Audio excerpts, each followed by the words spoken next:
শুভ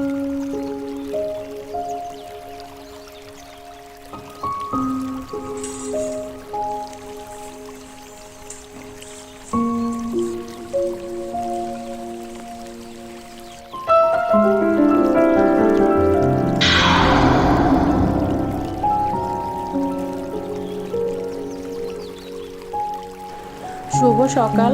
কেমন আছেন আপনারা সবাই? আশা করি সবাই ভালো আছেন। আমিও আমার পরিবার পরিজন নিয়ে খুবই ভালো আছি। তো সকাল সকাল ঘুম থেকে উঠে ফ্রেশ হয়ে আমি চলে এসেছি কিচেনে। তো কিচেনে এসে অফ ক্যামেরায় আমি আর রুটি কাই করে নিয়েছি, আটা কাই করে নিয়েছি। তো কাই করে চলে এসেছি আমি ফ্রিজ থেকে 3টা ডিম নিব। তো ডিম নিয়ে দেখতেই পারতেছেন আমি কিন্তু রুটি ভেজে নিতেছি। তো রুটি ভেজে আমি আমার ছেলেকে খাইয়ে দিব। তো যেহেতু আমার ছেলের পরীক্ষা শুরু হয়ে গিয়েছে সকাল 8টা বাজে, তো আমি আমার ছেলেকে একটা রুটি খাইয়ে দিব। তো অফ ক্যামেরা কিন্তু আমার ছেলেকে একটা রুটি খাইয়ে দিয়েছি। তো খেয়ে দিয়ে এখন আমি আমার ছেলেকে ফ্রেশ করিয়ে দিব। তো আমার ছেলেকে কিন্তু মাথাটা চিরুনি দিয়ে হাঁচড়িয়ে দিব। হাঁচড়িয়ে দেওয়ার পরে আমার ছেলেকে নিয়ে আমি চলে যাব। তো 7:30টা বাজে। তো যেতে যেতে 15-20 মিনিট লেগে যাবে। তো এর জন্য ছেলেকে এক গ্লাস জল দিয়ে দিব।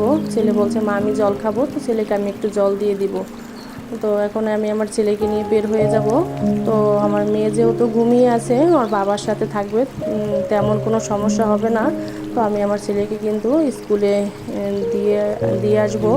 দেখা যায় আমি আমার ছেলেকে স্কুলে দিয়ে আসি, আবার নিয়েও কিন্তু আসি। ওইভাবে স্কুল থেকে গার্ডিয়ান না গেলে কিন্তু ছাড়ে না। তো দেখতেই পারতেছেন ছেলে কিন্তু তার বাবাকে কিন্তু টাটা দিয়ে চলে গিয়েছে।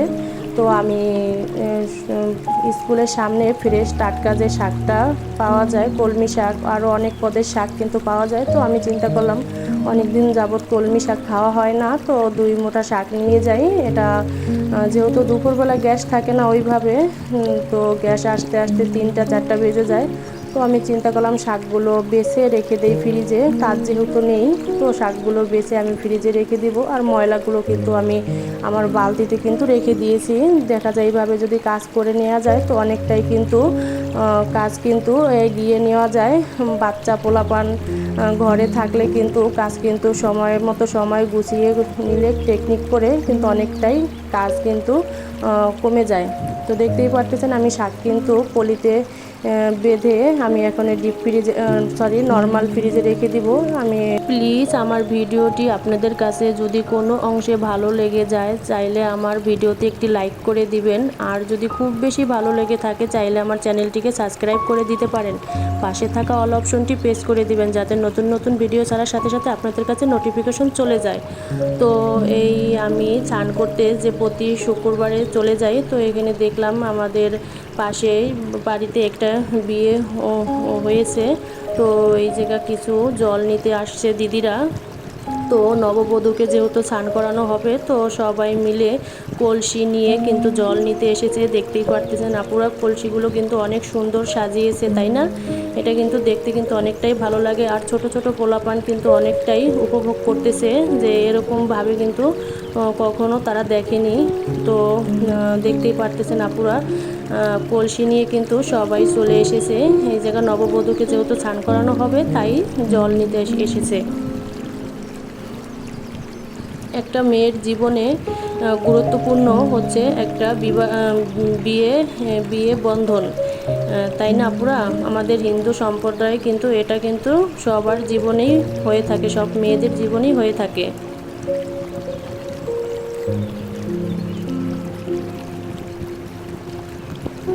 তো কলসি 3টা কিন্তু অনেকটাই সুন্দর সাজিয়েছে। আমার কাছে কিন্তু খুবই ভালো লাগতেছে। কলসির মুখ যেটাকে বলে ওইটাতেও কিন্তু ফুল দিয়ে সাজানো হয়েছে।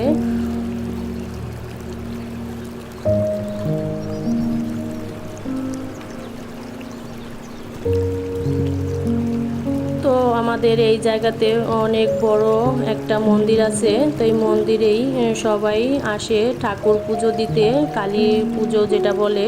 তো এই জায়গা অনেক পুরনো একটা মন্দির। মন্দিরটা প্রায় 200, 100, 150, 200 বছরের পুরানো এই মন্দিরটা।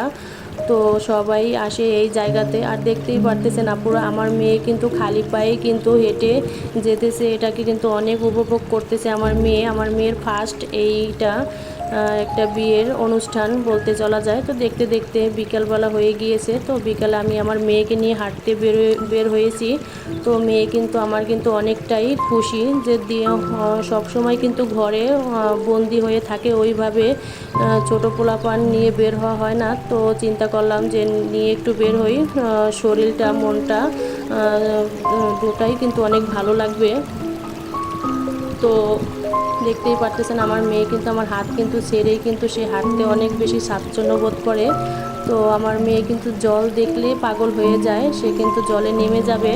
তো আমি বলতেছি মা এখনই জলে নামা যাবে না, যেহেতু বিকাল সন্ধ্যা হয়ে গিয়েছে, তো জলে নামলে দেখা যাবে এখনই ঠান্ডা লেগে যেতে পারে। তো ওইভাবে আমার মেয়েকে কিন্তু আমি হাত ধরে রেখেছি, কিন্তু তারপরও মেয়ে কিন্তু আমার হাত কিন্তু ছেড়ে এই দেখেন নেমে পড়েছে। তো দেখতে দেখতে মেয়েকে কোনোভাবেই বুঝিয়ে সুজিয়ে নিয়ে এসেছি, এসে দেখলাম যে এই জায়গায় একটু বালু দিয়ে খেলুক, তো খেললে মনটাও ভালো লাগবে। তো আমি দাঁড়িয়ে দাঁড়িয়ে দেখতেছি।